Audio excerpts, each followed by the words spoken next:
Hi everyone, welcome to Shandrip channel. இன்னைக்கு நம்ம சேனல்ல என்ன வீடியோ பார்க்க போறோம் அப்படின்னு பாத்தீங்கன்னா நோட் பேட் பத்தி தான் பார்க்க போறோம். இதுக்கு முன்னாடி video part 1 video part 2 video சொல்லிட்டு நான் வீடியோஸ் அப்லோட் பண்ணிருக்கேன். பார்க்காதவங்க அந்த வீடியோவை பார்த்துட்டு வந்து இந்த வீடியோவை கண்டினியூ பண்ணுங்க. அதே மாதிரி நம்ம சேனல்ல வீடியோஸ் பார்க்குற எல்லாருமே சப்ஸ்கிரைப் பட்டனை கிளிக் பண்ணிட்டு வீடியோவை பாருங்க. இன்னைக்கு என்ன பார்க்க போறோம் அப்படின்னு பாத்தீங்கன்னா ஷார்ட்கட் கீஸோட கண்டினியூஷன் பத்தி தான் பார்க்க போறோம். வாங்க ஸ்டார்ட் பண்ணலாம். ஆல்ரெடி நம்ம பார்ட் 1 வீடியோ பார்ட் 2 வீடியோ சொல்லிட்டு இதுலயே நம்ம கட் காப்பி பேஸ்ட் அண்டு எப்படி பண்றது எல்லாமே நம்ம பார்த்தாச்சு. இன்னைக்கு என்ன பார்க்க போறோம்னு பாத்தீங்கன்னா கீபோர்ட்ல வந்து என்டர்னு ஒரு கீ இருக்கு. ஸோ அதோட ஒர்க் என்னன்னு பத்தி பார்க்க போறோம். என்டர். என்டருக்கு ஷார்ட்கட் கீலாம் எதுவுமே இல்லை. ஸோ என்டரோட ஒர்க் என்னன்னு பாத்தீங்கன்னா it takes the cursor to the next line. Okay, என்டரோட ஒர்க் என்னன்னு பாத்தீங்கன்னா இப்போ நீங்க ஒரு பேராகிராஃபோ இல்ல ஒரு சென்டென்ஸோ நெக்ஸ்ட் லைன்ல இருந்து டைப் பண்ணணும், அதாவது நியூ லைன்ல இருந்து நீங்க டைப் பண்ணணும்னா என்டர் கொடுத்தீங்கன்னா நியூ லைனுக்கு கர்சர் வரும். இப்போ பாருங்க, நான் என்டர் கொடுக்குறேன், எனக்கு நியூ லைனுக்கு வந்துடுச்சு. நீங்க இப்போ டைப் பண்ணிக்கலாம். அகைன் என்டர் கொடுக்குறேன்,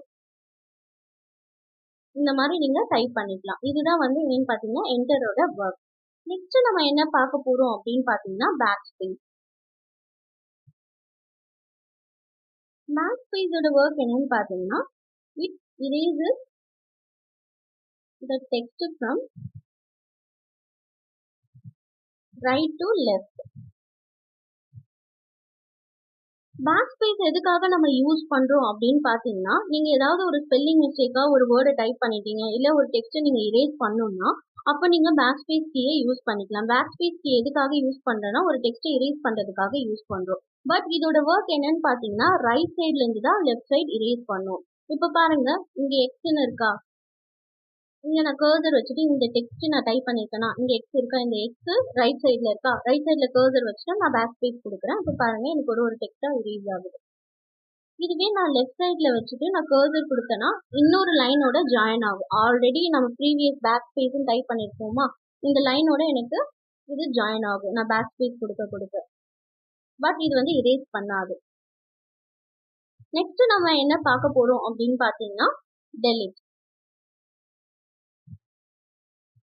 டெலிட்டோட ஒர்க் என்னன்னு பாத்தீங்கன்னா it erases the text from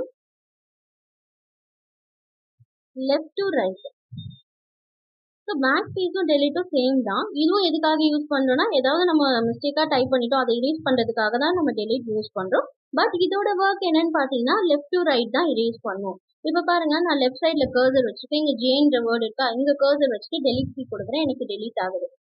இதுவே நான் ரைட் சைட்ல வச்சுட்டு டெலிட் யூஸ் பண்ணனா எனக்கு டெலிட் ஆகாது. இப்போ பாருங்க, இந்த சீன்ற இடத்துல நான் கர்சர் வச்சிருக்கேன், வச்சுட்டு டெலிட் கீ ப்ரெஸ் பண்றேன், எனக்கு ஒண்ணுமே டெலிட் ஆகல. நானா டெலிட் கீ ப்ரெஸ் பண்ணிட்டு தான் இருக்கேன், எனக்கு எந்த ஆக்ஷனுமே அங்க பெர்ஃபார்ம் ஆகல. இப்போ நான் இங்க வச்சு இப்போ என்ன பண்றேன்னா இங்க ரைட்னு இருக்கா, இங்க நான் டெலிட் கீ கொடுக்குறேன். டெலிட் கீ நான் கொடுத்தேன்னா ஆல்ரெடி இருக்கிற அந்த டெக்ஸ்ட் வந்து இந்த லைனோட எனக்கு ஜாயின் தான் ஆகுது. இந்த 7th லைன் டெலிட்ன்ற இடத்துல வந்து எனக்கு ஜாயின் தான் ஆகுது, ப்ரீவியஸ் லைனோட எனக்கு ஜாயின் தான் ஆகுது, ஆனால் டெலிட் ஆகல. டெலிட்டோட ஒர்க் என்னன்னு பாத்தீங்கன்னா லெஃப்ட் டு ரைட் தான் இரேஸ் பண்ணும்.